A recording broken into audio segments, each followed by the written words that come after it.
राधे राधे, जय श्री कृष्ण। हमारी संस्कृति चैनल पर आपका स्वागत है। सबसे पहले बोलिए भगवान श्री हरि विष्णु की जय। हम सब पर भगवान श्री हरि विष्णु की कृपा सदैव बनी रहे। हम पुरुषोत्तम मास महात्म्य सुन रहे हैं। आज हम अध्याय 29 सुनेंगे। कल की कथा में हमने जाना कि कदैर्य ब्राह्मण अपने कर्मों के कारण वानर योनि में जन्म लेता है। मुख के रोग से पीड़ित होकर वह अत्यंत कष्ट भोगता है, लेकिन पुरुषोत्तम मास में अनजाने में मृग तीर्थ में स्नान करने के प्रभाव से उसके समस्त पाप नष्ट हो जाते हैं और मृत्यु के बाद उसे दिव्य स्वरूप प्राप्त होता है। आज के कथा में हम जानेंगे कि भगवान के हरिदूत कदैर्य को उसके उद्धार का वास्तविक कारण बताते हैं। साथ ही हम सुनेंगे कि पुरुषोत्तम मास की असीम महिमा किस प्रकार अनजाने में किए गए पुण्य को भी मोक्ष का कारण बना देती है और भगवान श्री नारायण गृहस्थ जीवन के आदर्श आचरण, धर्म, दया, दान, सत्य और संयम का दिव्य उपदेश भी प्रदान करते हैं। तो आइए बिना किसी विलंब के भगवान की इस अद्भुत और प्रेरणादायक कथा का शुभारंभ करते हैं।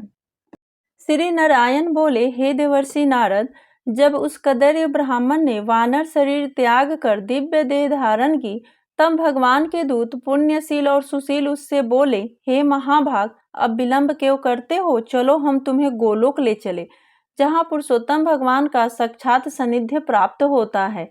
यह सुनकर कदैर्य अत्यंत विनम्र हो गया। उसकी आंखों में आश्चर्य और कृतज्ञता के आंसू भर आए।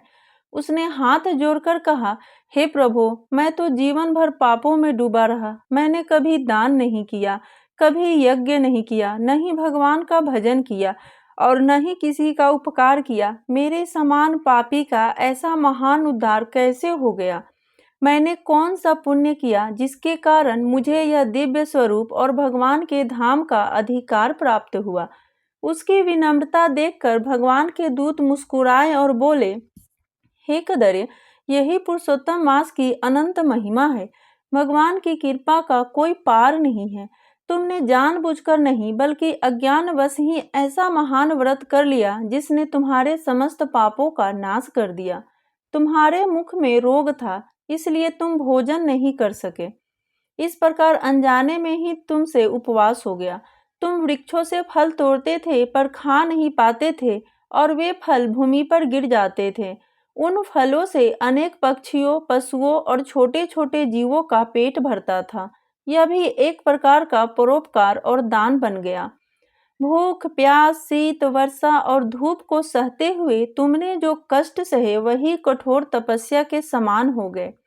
और सबसे बड़ा पुण्य यह हुआ कि पुरुषोत्तम मास के दौरान तुम बार बार मृग तीर्थ के पवित्र जल में लौटते रहे। उस पवित्र स्नान के प्रभाव से तुम्हारे जन्म जन्मांतर के पाप नष्ट हो गए। भगवान पुरुषोत्तम की कृपा से तुम्हारा हृदय शुद्ध हुआ और आज तुम्हें यह दिव्य गति प्राप्त हुई है। हरिदूतों के वचन सुनकर कदैर्य का हृदय भाव विभोर हो उठा।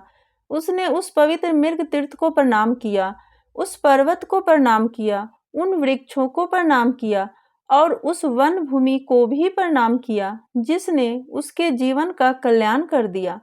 फिर अत्यंत विनम्रता और आनंद के साथ वह दिव्य विमान में विराजमान हो गया।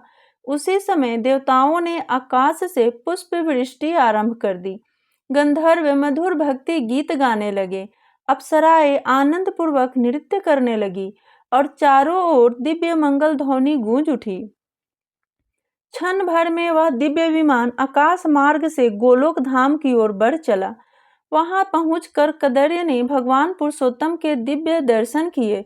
उस परम धाम में न जन्म है, न मृत्यु है, न रोग है, न शोक और न किसी प्रकार का भय।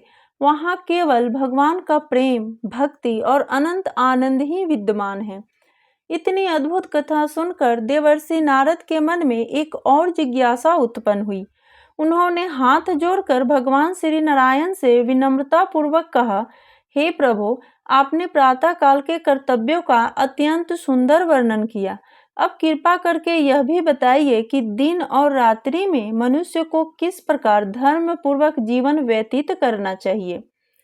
तब भगवान श्री नारायण ने गृहस्थ धर्म का उपदेश देते हुए कहा, हे नारद, गृहस्थ को प्रतिदिन श्रद्धा पूर्वक संध्या वंदन, देव पूजन, तर्पण और पंच महायज्ञ का पालन करना चाहिए। अतिथि को देवता के समान मानकर उसका आदर सत्कार करना चाहिए। भिक्षु, ब्रह्मचारी और जरूरतमंद व्यक्ति को यथाशक्ति भोजन कराना चाहिए। उसके बाद स्वयं शुद्ध मन और संयम के साथ भोजन करना चाहिए। भोजन के पश्चात भगवान का स्मरण करना चाहिए, धर्म ग्रंथों का श्रवण करना चाहिए और अपने जीवन का आत्मचिंतन करना चाहिए। सायकाल पुनः संध्या वंदन, जप और हवन करना चाहिए तथा रात्रि में धर्म और मर्यादा का पालन करते हुए विश्राम करना चाहिए। मनुष्य को सदैव अहिंसा, सत्य, दया, दान और संयम का पालन करना चाहिए। यही गृहस्थ जीवन के मुख्य स्तंभ है। जो इनका पालन करता है वही सच्चा धर्मात्मा है और अंत में परम कल्याण को प्राप्त करता है। यह कथा हमें बताती है कि पुरुषोत्तम मास की महिमा अनंत और अपरंपार है। भगवान की कृपा से अनजाने में किया गया छोटा सा पुण्य भी जीवन का उद्धार कर सकता है। इसलिए इस पवित्र मास में श्रद्धा, भक्ति, जप, तप, दान, स्नान और सत्कर्मों का पालन करके मनुष्य अपने जीवन को सफल बना सकता है। आज का अध्याय यहीं समाप्त हुआ। आगे की कथा हम कल के अध्याय में सुनेंगे। दोस्तों, अगर आपको हमारा ये वीडियो पसंद आए तो लाइक और सब्सक्राइब जरूर कीजिएगा और कमेंट में जय श्री कृष्ण जरूर लिखिएगा। प्रेम से बोलिए भगवान श्री हरि विष्णु की जय।